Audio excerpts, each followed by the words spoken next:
Megastar Chiranjeevi నటించిన ఖైదీ number 150 cinema ఎంత పెద్ద హిట్ అయిందో ప్రత్యేకంగా చెప్పాల్సిన పనిలేదు.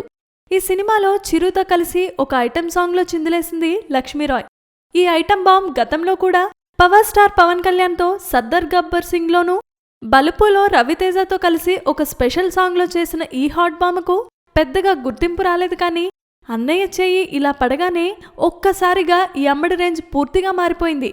అయితే లక్ష్మీరాయ్ ఇంత క్రేజ్ వచ్చినా కానీ బాధేమిటో తెలుసా? ఈ అమ్మడికి ఈ సినిమా తర్వాత కోకొల్లలుగా ఆఫర్లు వచ్చి పడ్డాయట. అయితే బాధెందుకు అంటారా? ఈ ఆఫర్లో వచ్చింది హీరోయిన్గా కాదండి, ఐటెం సాంగ్స్ని చేయమని. ఒక సాంగ్ చేయండి, ఎంత పారితోషికమైన ఇస్తామని చెప్పినా కానీ ఈ అమ్మడికి ఏం చేయాలో అర్థం కావడం లేదట. హీరోయిన్గా ఆఫర్లు వస్తాయనుకుంటే ఇలా జరిగిందేంట్రా దేవుడా అని తెగ ఫీల్ అయిపోతుందట. చిరంజీవితో చేసినందుకు క్రేజ్ వచ్చినా హీరోయిన్స్ ఆఫర్స్ మాత్రం అందుకోలేకపోయింది రాయలక్ష్మి.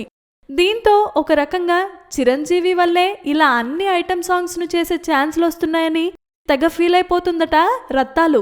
మరోవైపు హీరోయిన్గా ఒక్క ఛాన్స్ ఇవ్వండి, నేనేంటో ప్రూవ్ చేసుకుంటా అంటూ దర్శక నిర్మాతలకు సంకేతాలు పంపుతుందట.